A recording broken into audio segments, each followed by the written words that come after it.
We're on? Hold on one second.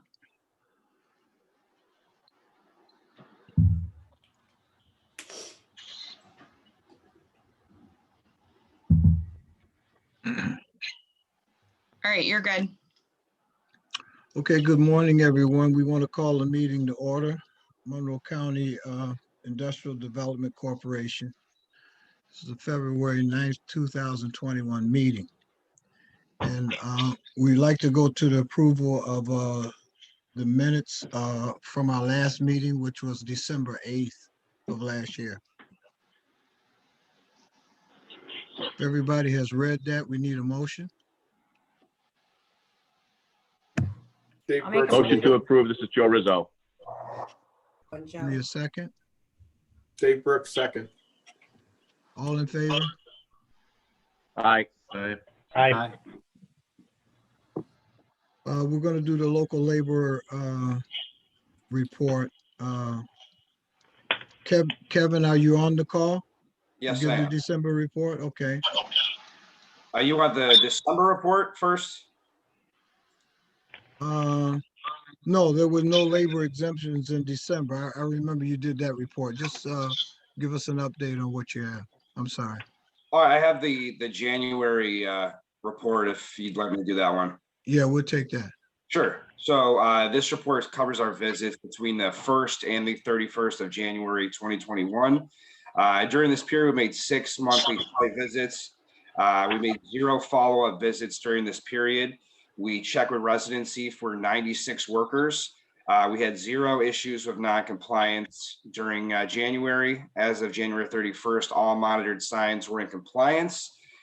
We had 6 new MCIDC signs delivered over 3 projects, 2 of which went to Highland Hospital of Rochester.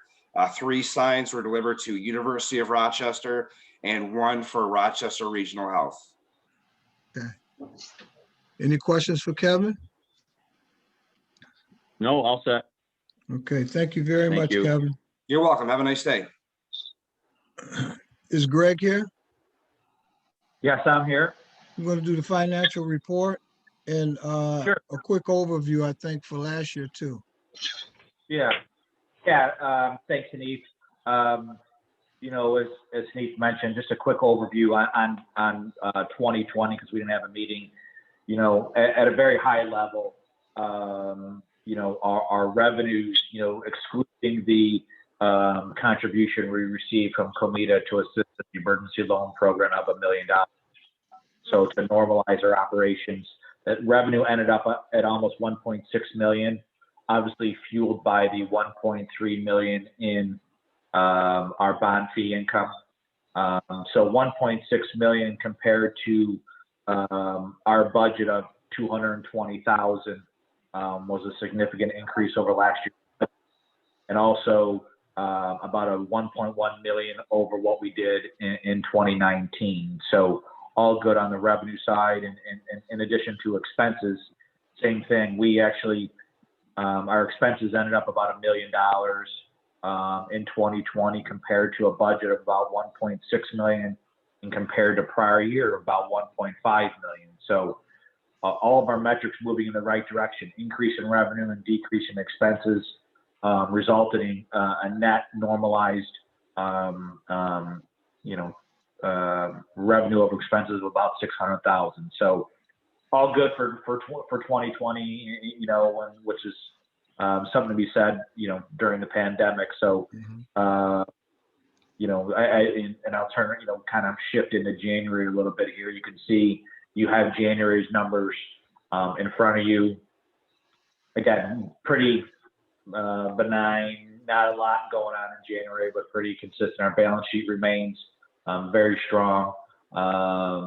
You can see where our cash balance ended up, and our net assets grew significantly in 2020 to support our initiatives in 2021. If you go down to the statement of activities, again, first month revenue off to a good start, right? Off to a good start over last year and a little bit over budget. A lot of the stuff here is a little bit of timing, but you can see we had a small deficit of $20,000 which beats where we were last year, and certainly the budget. Again, timing is hard on when things come in, but overall, a good start to the year, and a good, end to 2020. We are in the middle. Our auditor started yesterday, so we are on track for that, and keep you posted on anything, what comes out of that. So that's all I got. Any questions for Greg? All set. Hey, thanks very much. Thank you. Thanks, Next, we're going to hear from Monroe Home, update by Theodora Finn from the Greater Rochester Housing Partnership. Theodora, are you here? They're coming. Hang on Okay. 1 second. I'm letting them in. Here they come. Hi there.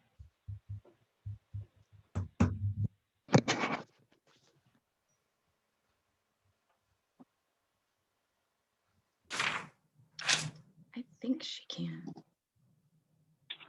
Let me see. Yep, she can share. Okay.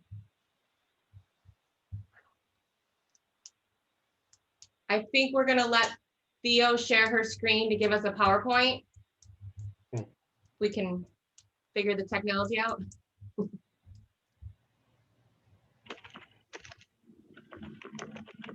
Okay. Can everyone see that? Yes. Great. And I just need to, Thanks, there we go. Okay. Are you guys ready for me or? Mhm. Okay, great. Yes, go ahead. Okay. Good morning. I'm Theodora Finn. I'm the president of the Greater Rochester Housing Partnership. I think this is the third time that I have joined this group to provide an update each time on the projects that we've been working on with Monroe County and Monroe County BOCES under the Construction Trades Training Partnership that was set up and funded through the MCIDC. Just bear with me 1 minute. I need to hide the video here. There we go. Okay. So just some quick background again on the project goals and the projects that have been done under this partnership. We just completed construction on the second project under the partnership. The first project was the gut rehab of a county-owned vacant property at 4611 Mount Reed in the town of Greece, in which BOCES students were provided an opportunity to work on the rehab of the home, which was ultimately sold to a first-time home buyer. And then we just completed our second project, which was different. It entailed the purchase, move, and then completion of a modular home that was built by BOCES students on campus to a county-owned vacant lot, completion of the home, and then it's now being sold to a first-time home buyer. But the overarching goals of both projects have been the same. So the goals of this partnership are to give the BOCES students, those who are learning construction trades, an opportunity to apply the skills that they're learning in the classroom to real world projects under the guidance of both their instructors as well as a general contractor. And we rely on a general contractor who's committed to the BOCES model and to sharing his or her experience through a training mode. The other goals are to address blighted vacant properties in Monroe County, to leverage the expertise of our organization in developing vacant properties. We have a long history of rehabbing vacant homes for sale to first-time home buyers, as well as developing newly constructed homes on vacant land for first-time home buyers, and then ultimately to create affordable quality homeownership opportunities for first-time buyers. So there are lots of different prongs to this, but with the primary goal being that educational experience to train young people to hopefully join the building trades and have experience and a leg up in doing that. Our project partners are the MCIDC as funder. Monroe County has been, the staff there has been very integral into the process. The county owns the properties that have been developed. They have overseen the permits, inspections, and compliance, have been very involved in the coordination oversight of the projects. Monroe County 2 BOCES has been the educational partner with their administration, as well as the instructors involved in planning and providing instruction to students. Our organization, the Greater Rochester Housing Partnership, as developer, developing specifications for the projects, engaging third parties such as architects, and then assisting with the sale process. BBT Construction has been our general contractor for both projects. And then our realtor partner has been Howard Hanna Realty, different teams at Howard Hanna on each of the properties. And right now the Garcia team is engaged to sell the home at 3 Wedgwood, which is our second project.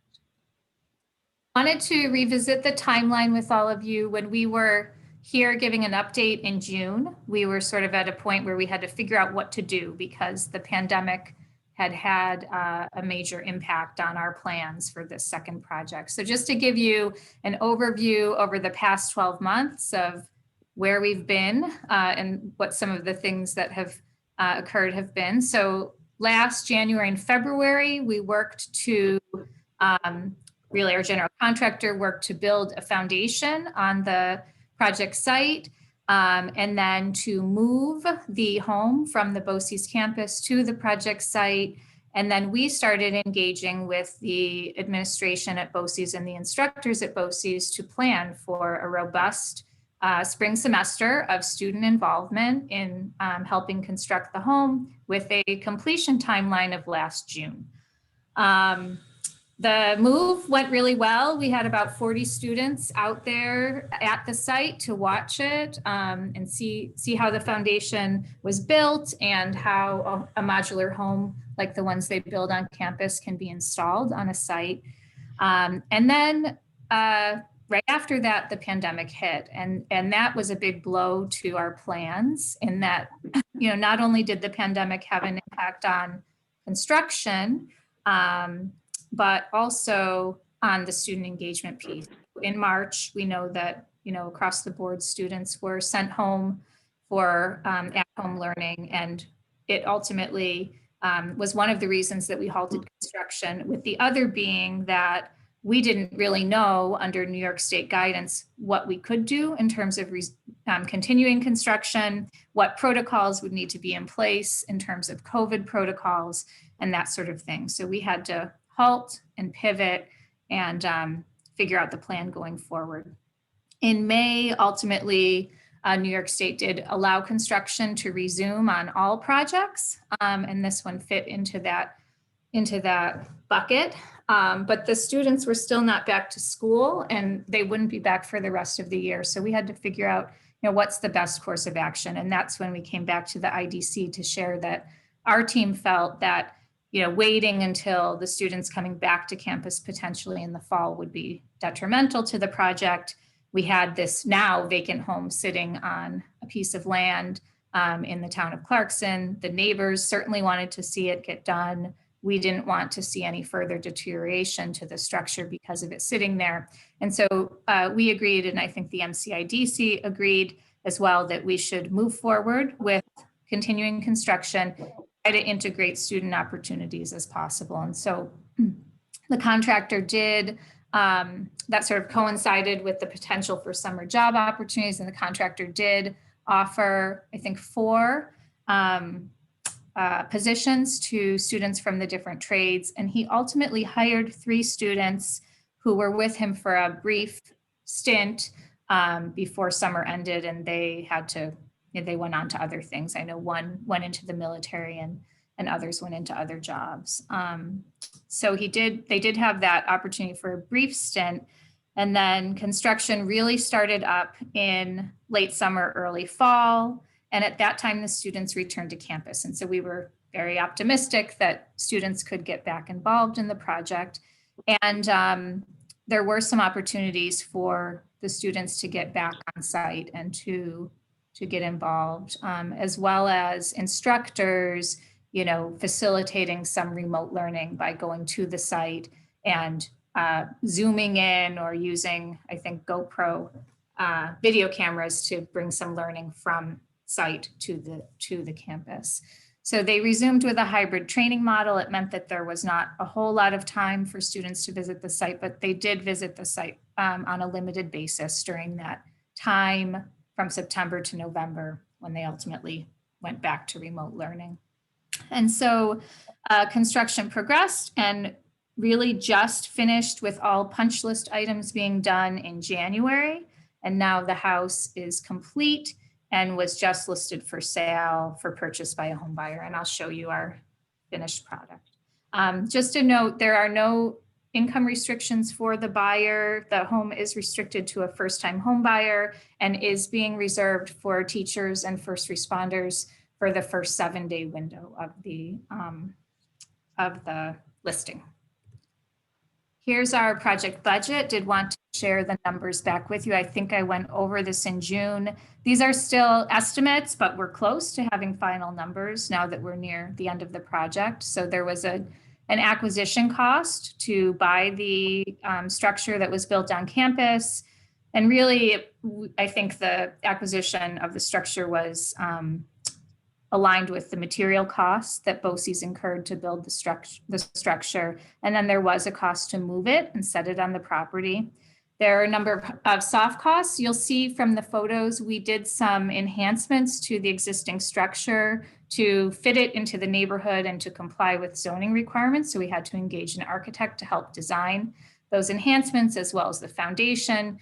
There were some engineering costs, and there will be a realtor's fee and have been some legal costs and other carrying costs incurred. The construction of the home, $185,000. So we had a total development cost of $295-ish. We'll be selling the home at hopefully the $174,900 that it's listed at, which will offset the project costs with an ultimate investment by the MCIDC of approximately $120,000. So here is the home when it was on the BOCES campus when we purchased it, just to give you a sense. They build it in 2 different pieces, and it's transported in 2 pieces and then connected on site. And they typically auction it off to a private person. And this is the same process a private person would buy it in pieces, and they're responsible for moving it, installing it on whatever site they want to move it to, and then finishing it. So it's sort of a raw space when purchased. This middle photo gives you a sense. There are roughed-in electricals, there's drywall, windows and doors, well, sliding door. I think we had to purchase some of the interior doors for the finishing. But it's ultimately, up to the buyer to finish it on site with flooring and countertops and painting and fixtures. So here's the site at 3 Wedgwood. It was actually sort of an overgrown site, so there was some clearing that needed to be done, but it's in a very nice neighborhood. Here's a picture from this time last year when the foundation was being dug in the dead of winter, and that was definitely a start and stop process dependent on weather. It is on its foundation, and here it is today. So you can see we added a garage, 2-car garage, which was to comply with zoning requirements, also for marketability purposes. And that was a major enhancement. We added a front porch. We added some stonework and some cedar shakes. There's a back deck that's been added. And then the interior, here's the entryway. I don't have all the interior photos, but some. Here is the kitchen. These cabinets are actually built by the BOCES students on site, and they do come with the home. I think the carpentry program is pretty strong, and that's one of the things that they pride themselves on. And so both this home and 4611 Mount Reed had the cabinetry built by BOCES students. Here it is from that angle. Another interior. It has 2 bathrooms, so this is one of the bathrooms. It has 3 bedrooms and 2 bathrooms. One of the bedrooms, nice, dry, full basement. And that is it.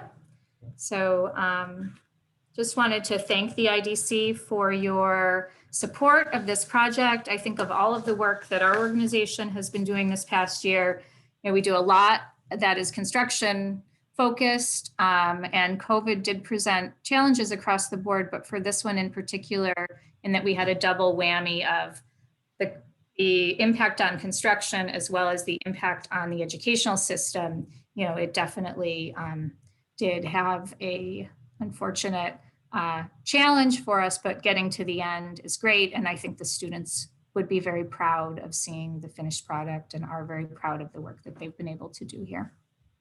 So, any questions?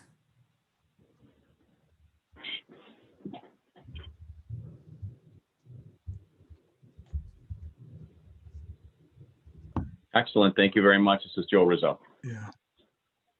Any questions for Theodore? I have a question. I'm just curious, what does the contractor have to say with the students that have come through the program?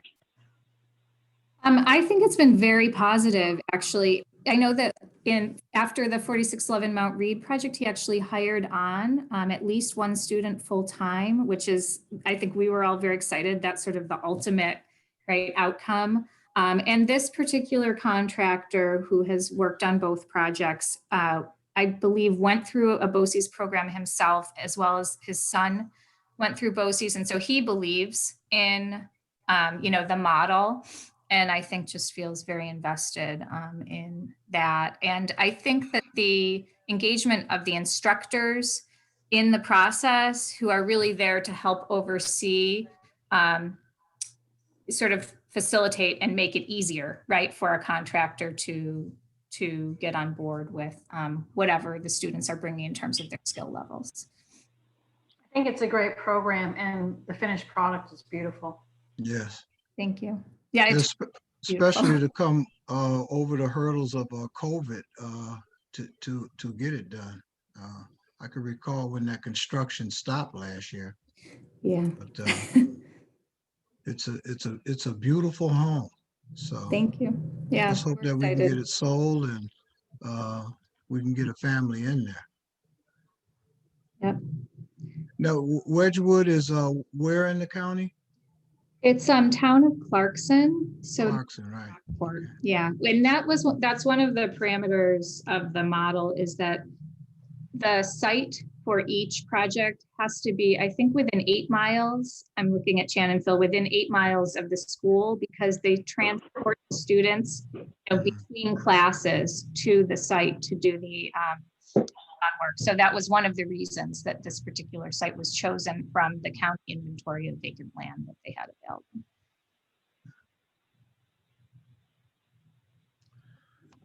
We have Chan and Phil with us that worked on this project. You all want to have anything to say? Nope, we Thank Chan. appreciate the support Yeah. from the MCIDC for this project. Yeah, okay. And do we have anything like this coming down the pike again, or is this the end of Make Monroe Home program? Not at the moment. We're evaluating what's available. Okay.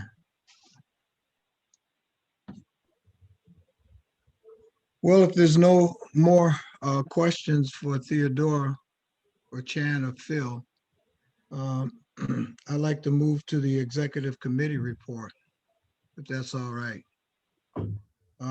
Yesterday, the executive committee met and we discussed a couple of programs for review and for funding. And Anna's going to walk us through those.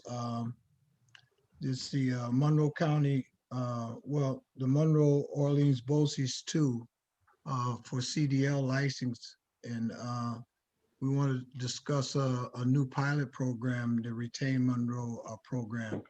So Anna, I think you're going to start out with the Retain program.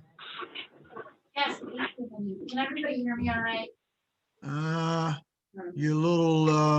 I'll move closer to the microphone. Can everybody hear me okay now? Beautiful. Yeah. Great. Sorry about that. Good morning. Thank you, honey. I'll start with a discussion of the Retain Monroe program. This is a pilot program proposal for consideration of the full MCIDC board in alignment with Monroe County Executive Adam Bellows' transition report, his priorities for the next few years of his administration. This initiative would address a couple of issues in the workforce here in Monroe County. There's a job gap where employers have a difficult time finding adequate talent for job openings and specialized roles in particular, and a low graduate retention rate here in Monroe County. 34% of our four-year degree graduates end up sticking around in Monroe County for permanent employment upon graduation. This is an indication that our top tier talent is leaving the region for opportunities elsewhere. This proposal for Retain Monroe states that employees who apply for the program would be required to have a four-year degree or a master's degree directly related to a position in full-time employment, enabling business owners and entrepreneurs to fill technical positions with qualified candidates. The framework of the program requiring that an employee enrolled in the program be employed in a position for at least 1 year basically means that those employees, those young graduates would have time to establish themselves in the region and grow their networks, increasing the likelihood that they would stick around and find their permanent home here in Greater Rochester. In order to be eligible, we propose that students would need to have graduated within at least, or at most, I should say, a 2-year period from a college or university located within Monroe County, would need to hold a 4-year degree or a master's degree. And we're going to focus on job fields, industry sectors in advanced manufacturing, life sciences, optics, photonics, and imaging, and software and information technology. These are focus point industry sectors for the Finger Lakes Regional Economic Development Council. We're going to set it up such that Monroe County businesses would need to apply with the program. And if accepted, those businesses would be able to use Retain Monroe as a recruiting tool and an incentive in their employee benefits packages to attract and retain young talent. Employees hired through the program would need to have obtained a degree that is directly linked to that particular business or employer or the job position within the business. And this will be available to programs or to businesses with at least 100 or fewer employees, and businesses would be able to claim up to 5 Retain Monroe grants, so to speak, for new employees per year. However, minority and women-owned businesses, as well as veteran-owned businesses with proper certification, would not be subject to that cap. And this benefit would further the county executive's mission to promote equity and inclusion while encouraging diversity and facilitating economic growth in the community. And how we propose funding the program is, so we would be able to accommodate in this proposal up to 50 employee candidates over a, well, I guess it would be like a 2-year period based on the rollout. And we're proposing that we would cap our great rebate program such that employers would only be able to have up to 2 greats out at any given time frame. And that would make available approximately $100,000 to help us fund the Retain Monroe program. And again, we're proposing that this be a pilot, and it's still subject to County Executive Bellows review and approval. So I'm asking that this board consider approving an amount not to exceed $100,000 in to support the Retain Monroe pilot program. Again, subject to the county executive's review. And with that, I'd love to open it up for consideration and any discussion or questions. Anna, this is Joe Rizzo. I have a question. Good morning. Morning. In terms of the open to job fields of the different business sectors that you cited that align, well with the greater Rochester region, is this limited to these job fields? Is this cast in stone, or is this something that the fields could be broader than this? Thank you, Joe. That's a great question. Not cast in stone. The fields can be broader than this. Here's Our my initial proposal just focuses on the sectors that are priorities for the FLRADC. Do you have any suggestions or thoughts as to how we could broaden the categories? Here's just something to think about, is that with the direction of, if you look at kind of stepping back or moving beyond greater Rochester here, and we look at the direction of where New York is going in terms of New York policy and clean energy.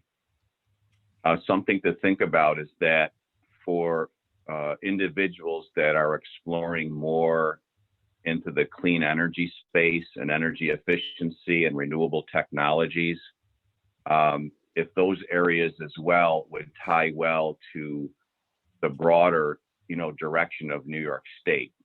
And these are really tied to, and I know that I see a lot of these things that GRE talks about with optics and photonics and so forth, and which I think is terrific here. We need to continue to encourage those particular sectors, but something to think about of broadening that opportunity for that kind of clean energy space to help align with New York's goals too. Thank you, Joe. I'm glad you brought that up because the Monroe County has just recently been designated as a clean energy community. I might be misstating the exact verbiage there, but we have a climate action committee that's working on development of a climate action plan. And I'm actually going to be addressing that group next month.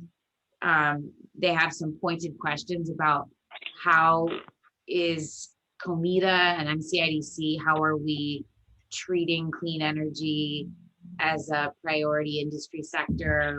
How are we prioritizing those projects? And certainly to your point, clean positions in clean energy, renewables, energy efficiency are sustainable career paths. And just looking at RIT, for instance, the 4-year and master's degree programs there in that industry sector are really best in class.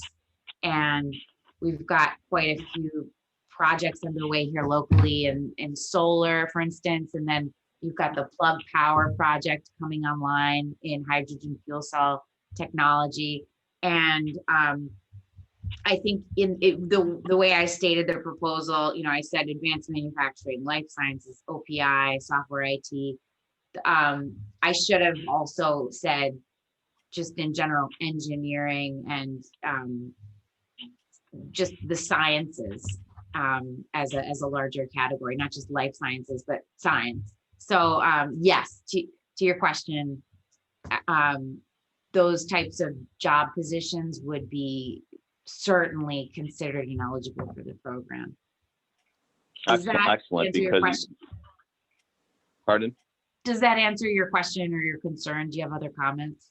Well, it was a suggestion to kind of broaden this because there's a lot of activity, as you talked about, in terms of New York and so forth. And I had some conversation at the state level a couple of weeks ago, and they asked about what our company's support was relative to sustainability and renewables and so forth. And we had to respond back from, Avangrid level at the corporate level. We're in like 24 states in terms of how we look at forecasts for renewables and so forth across not only the greater Rochester region, but across New York State. But you answered my question. It's something that this would also include, or possibilities to include, broadening that. So thank you.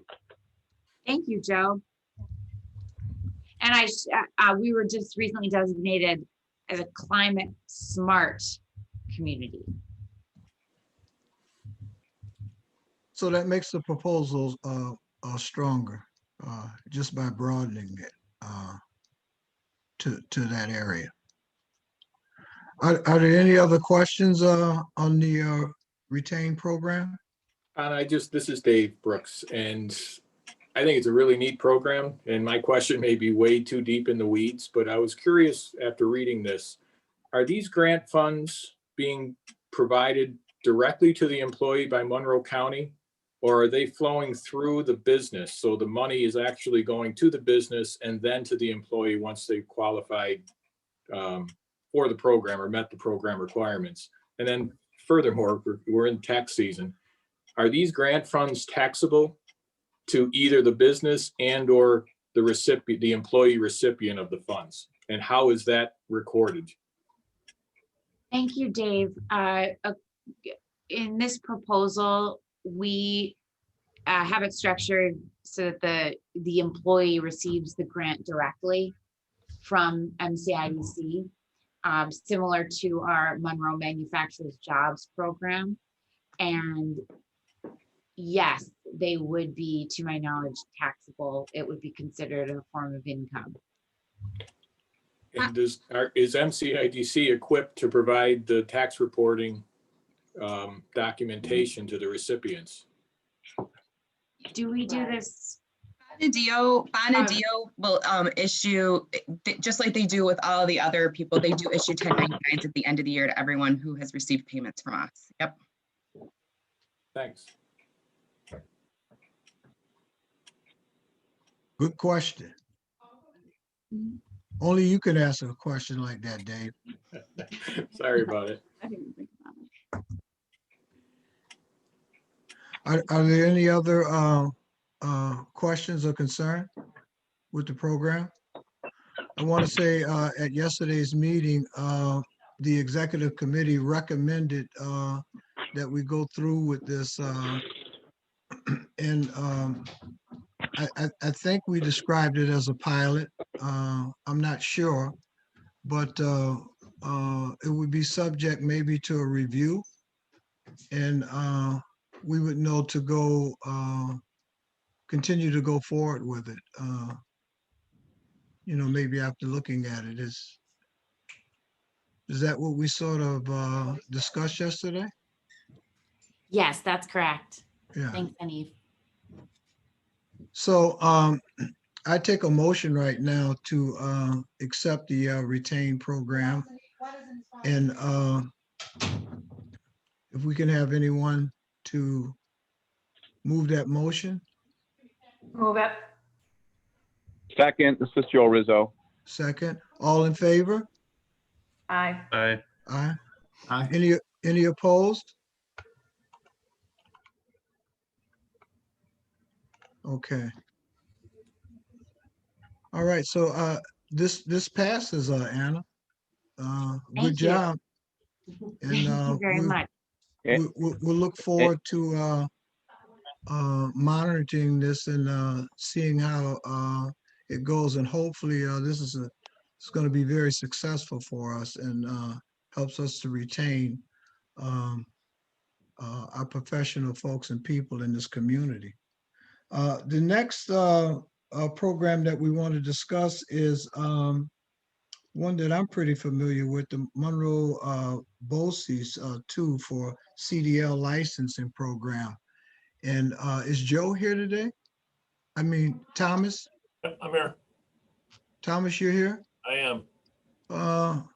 Why don't you tell the board what you told us yesterday, Yeah, so first of all, good morning, everyone. I appreciate the opportunity to be here. So the funding request that we've submitted really is an extension of a program that was funded through the county in the 2019 year to provide scholarships to eligible students to complete our CDL Class B licensing program. It's a 30-hour classroom instruction with another 12 hours of drive time to be able to get their license. Specifically from our end, we were focusing on training school bus drivers, but we were able to have some of our graduates move into the construction trades as dump truck drivers and some other positions as well. And so what we're asking for would basically fund through, I guess, what I would call the next calendar year. So from roughly March to the end of next February 2022, 30 $1,500 student scholarships that would be really targeting individuals who are either unemployed or employed by an organization that does not fund Class B licensing training. And so a Medical Motors, for example, is one of the most successful employers we've had. We think we placed 4 or 5 people there last year. So the $1,500 scholarships would provide basically probably about an 80% scholarship to the student. There would be an additional $350 that we would be asking the student to incur. And as Hanif knows, having a little bit of skin in the game based on our graduates, they found that there was a greater investment personal wise in making sure that they completed the program successfully. And so certainly would be grateful to be able to continue the partnership into the next year to provide this training. Any questions for Tom? I have a question. I think it's good to have skin in the game, but because of what's happened with COVID and everything, will these folks have a problem with the amount of money that they have to contribute? Is that something that we should kind of look at? Because I believe in the program and I want to help these folks. And I just know a lot of people are struggling right now. So just to pose the question. It's a great question, and certainly something that we can consider. Based on need. I mean, we do have the opportunity to offer essentially a small payment program through the life of the program itself to try and at least help, I guess, minimize the upfront cost.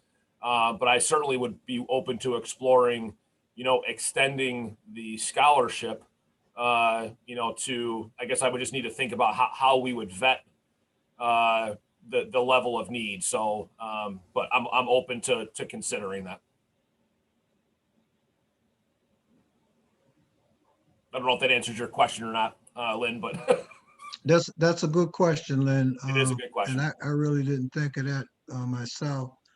Before the 350, it seemed to incentivize folks in order to get that CDL license, because that puts you, no pun intended, in the driver's seat for you to make some money.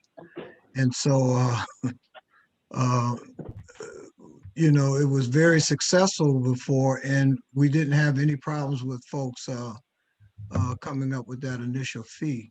I mean, one thing I will say is some of the, and I'll use Catholic Family Centers as at least in my immediate example, because they're the ones that at least right now seem to have kind of a waiting list for us to launch this program.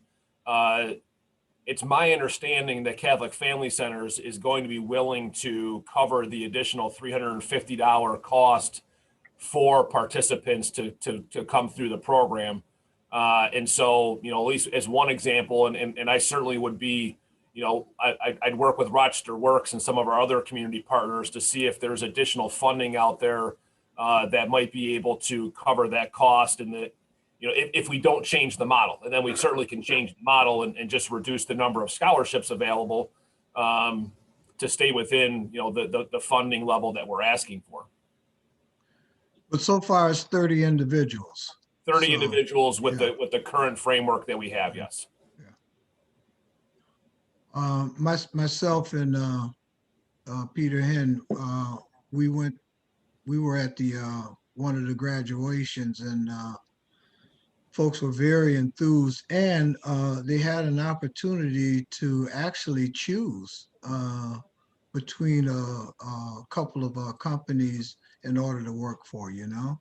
So sometimes it, you know, it sort of went to the highest bidder or what have you, but it put you in position to earn more than a living wage after completion of getting the CDL license. So very important program. Thomas has assured us that he has this you know, program up underway. I asked him yesterday, how would he recruit individuals for this here? And he told me through Catholic Family Center and some other partners. He assured me of that because I told him I couldn't come back and recruit anybody else, you know, I'm retired. But this is, I think, sort of a solid program and one of the more solid programs that we have funded in the past. So if there's not any questions, I would take a motion to move this forward. I'll move it. I'll second. Okay, all in favor? Aye. Anyone opposed? Okay, anyone has to sustain from this? Okay.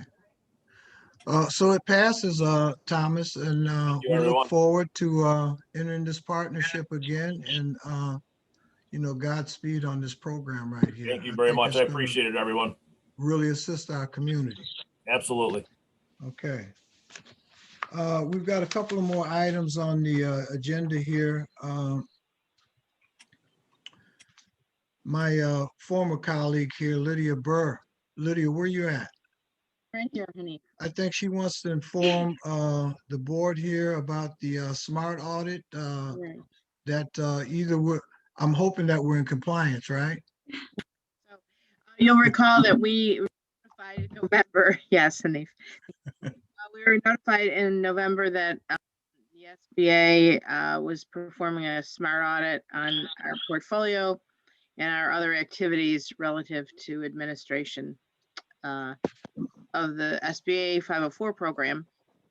The report was due in December, but we were in the midst of the fast forward Monroe review. So we asked and received an extension to January 22nd. I'm glad to report that we uploaded all the information to the portal on January 21st in compliance with the review. We haven't had any feedback yet. It typically takes a couple months for them to get through the volumes of paperwork.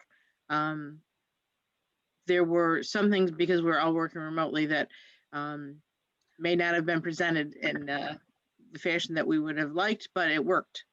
We got it. The ED team, Bridget O'Brien, Roquel, Michael Castillo, and Tony Sharaba did a great job in getting everything together.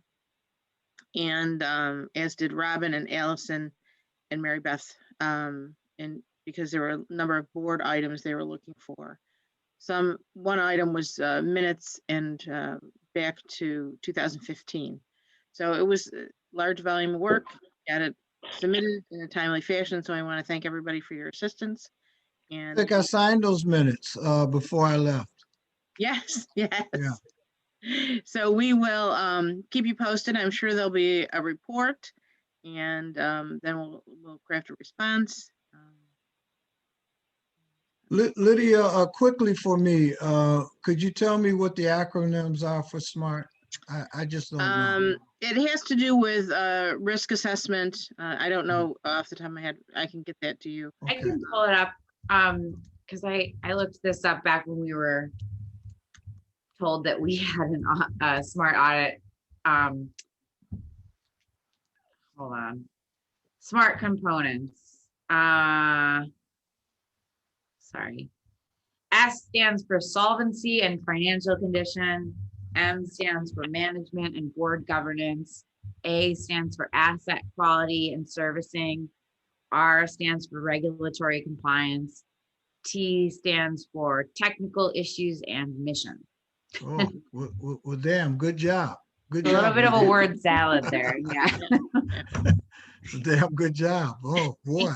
Well, it's interesting. This is the second one that we've experienced. We were subject to this audit in 2016. And it was notable that the scope of the audit changed significantly between the two. And I think it's a function of the SBA performing more of these audits and realizing where the areas of focus needed to be. So Listen, congratulations to your team once again for getting all of those loans out also too. That was a very tedious thing that took place over the last few months, and the community is much better for it. So we really appreciate that. thank you.